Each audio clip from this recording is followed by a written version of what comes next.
নায়িকা যেখানে সিলেক্টেড হয়ে গেছে সেখানে অন্য কোনো মেয়ে? আমার ক্ষমতা আছে, অ্যাম্বিশন আছে, সুযোগ পাওয়া মুশকিল। তাছাড়া আপনি তো জানেন নতুন লোককে সহজে কেউ সুযোগ দেয়? তাই আমার কাছে এসছেন? হ্যাঁ।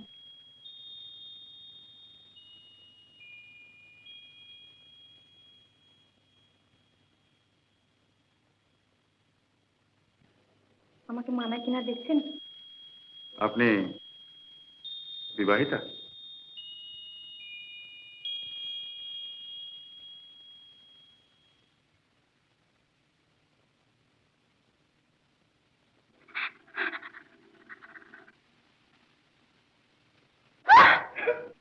আরে কি হলো, কাঁদছেন কেন?